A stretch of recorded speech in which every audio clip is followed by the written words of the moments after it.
এবার থেকে এই পশ্চিমবঙ্গের রাজ্যে প্রতি বছর টেট পরীক্ষা এবং এসএলএসটি বা পুলিশ এক্সাম বা পিএসসি যে প্রতি বছর বছর হবে, তাতে একটা শিলমোহর পড়ল আজকে। সেটা নিয়ে আলোচনা করব। এবং 2025 এসএলএসটি যে চলতি নিয়োগ প্রক্রিয়াগুলো ভোট প্রক্রিয়ার আগে থেকে থমকে গিয়েছে, সেই সমস্ত ক্ষেত্রে নবম দশমের ভেরিফিকেশন, ইন্টারভিউ এবং একাদশ দ্বাদশের কাউন্সেলিং প্রক্রিয়া আবার পুনরায় কবে নাগাদ স্টার্ট হচ্ছে, সেটা আগামী 22 তারিখে একটা আভাস পাওয়া যাবে। তাহলে কি নিয়োগ প্রক্রিয়া অনেকটাই পিছিয়ে যাচ্ছে? না, খুব একটা পিছাবে না। 22 তারিখে পরে শুরু হচ্ছে, আমি সে নিয়ে ডিসকাস করব। ভিডিওটা খুবই ইনফরমেটিভ, চ্যানেলটা সাবস্ক্রাইব করে দিও এসএসসি, পিএসসি এবং গ্রুপ সি, গ্রুপ ডি গুরুত্বপূর্ণ আপডেট পাওয়ার জন্য। আজকে প্রথম বলি, আমরা এতদিন রাজ্যের মুখ্যমন্ত্রী, শিক্ষামন্ত্রী বা অন্যান্য নেতামন্ত্রীরা বারবার যে কথা বলছেন ক্ষমতায় এসে, যে এবারে বছর বছর এসএসসি, পিএসসি, ডাব্লিউবি, পুলিশ ইত্যাদি পরীক্ষা কিন্তু নিয়োগগুলো হবে, ভ্যাকান্সি কম হলেও নিয়োগগুলো হবে।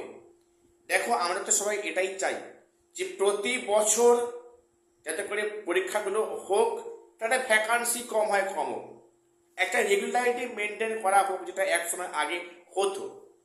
এর ফলে কিন্তু ক্যান্ডিডেট একটা নিজেদেরকে যাচাই করার সুযোগ পেত যে এবারে হয়নি, এর পরের বার চাকরিটা পেয়ে যাব।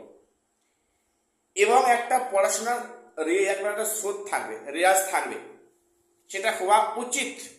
এতদিন বিভিন্ন মন্ত্রীরা, এমনকি সিএম, এনারা বলেছেন।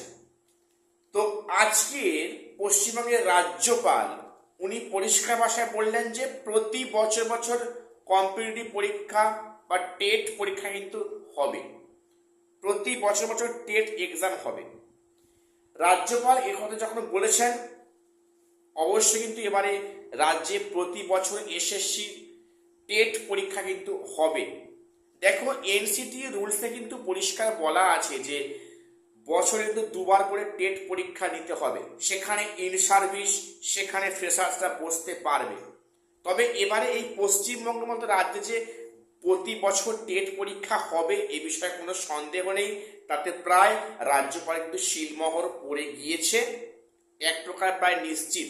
কাজেই এতদিন যারা বিভিন্ন পরীক্ষায় বসার সুযোগ পাওনি, স্কোপ পাওনি, নিজের যোগ্যতার প্রমাণ দেওয়ার স্কোপ পাওনি, এবার কিন্তু সেই স্কোপটা আসছে। সময়টা কাজে লাগাও, নিজেকে প্রস্তুত করো। আগামী দিনে কিন্তু বছর বছর টেট পরীক্ষা হবে বা হচ্ছে, কোনো সন্দেহ নেই এ বিষয়ে।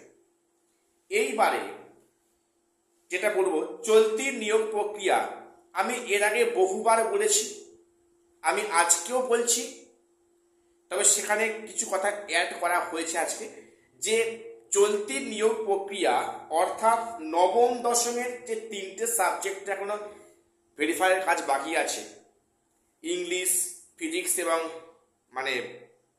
ফিজিক্যাল সায়েন্স এবং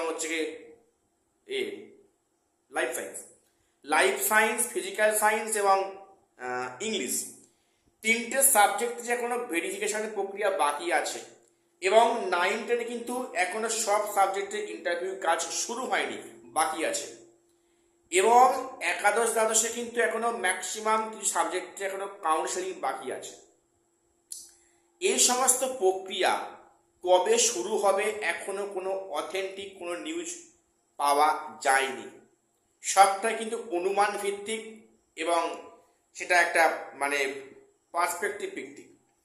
প্রথম বলি, আগামী 22 জুন তারিখে রাজ্যে বাজেট অধিবেশন রয়েছে।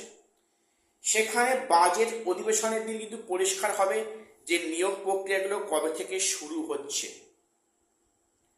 এই সমস্ত অনগোয়িং প্রক্রিয়াগুলো কবে থেকে শুরু হচ্ছে, একটা পরিষ্কার ঝলক বা কিন্তু আমরা আভাস পাবো আগামী 22 জুন তারিখে।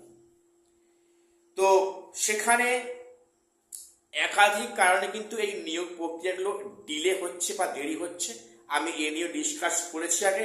তার মধ্যে একটা প্রধান কারণ হচ্ছে আগামী 30 জুন তারিখে সম্ভবত এক্সপিরিয়েন্সের 10 মার্কসে একটা মামলা কিন্তু আছে সুপ্রিম কোর্টে।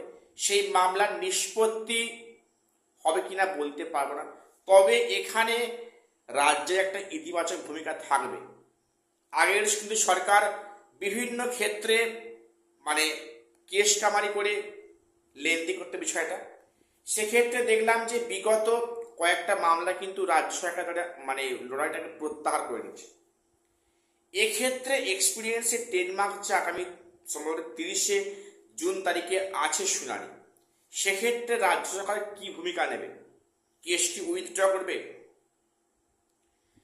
এরকম সম্ভাবনাটা তৈরি হচ্ছে। তো এক্সপিরিয়েন্সের 10 মার্কস নিয়ে যে রায়টা আসবে সেই মোতাবেক কাজ করবে এই সরকার। কাজেই হয়তো এই কারণের জন্য হচ্ছে কি এই চলতি নিয়োগ প্রক্রিয়া এখনো শুরু হচ্ছে না, তবে আগামী 22 জুন তারিখে একটা পরিষ্কার বার্তা হয়তো আসবে। তখন পরিষ্কার হবে যে এই নিয়োগ প্রক্রিয়াগুলো মোটামুটি কবে নাগাদ শুরু হচ্ছে। তবে একটা কথা পরিষ্কার যে একাদশ দ্বাদশের নিয়োগ প্রক্রিয়া 31 আগস্টের মধ্যে সম্পূর্ণ হওয়ার সম্ভাবনা খুব বেশি, বা হলে হতে পারে। কিন্তু নবম দশমের যতই ঝড়ে গতিতে কাজ হোক, 31 আগস্টের মধ্যে 9-10-এর নিয়োগ প্রক্রিয়া সম্পূর্ণ করা সম্ভব নয়। গ্রুপ সি গ্রুপ ডি তো হবেই না, এটুকু কিন্তু এখন মানে দিনে আলোর মতো পরিষ্কার। সেক্ষেত্রে রাজ্য সরকার কোর্টে হাজির হতে পারে 31 আগস্টের মধ্যে, যে ইন সার্ভিস যারা আছেন তাদের চাকরিটা এক্সটেন্ড করা হোক কয়েক মাস, আর কয়েক মাস সময় দেওয়া হোক, এবং সেটা একটা গ্র্যান্ট হবে। কাজেই 9-10-এর নিয়োগ প্রক্রিয়া 31 আগস্টের মধ্যে হওয়া কোনোভাবেই সম্ভবপর হচ্ছে না, এ বিষয়ে কিন্তু কোনো সন্দেহ নেই, পরিষ্কার।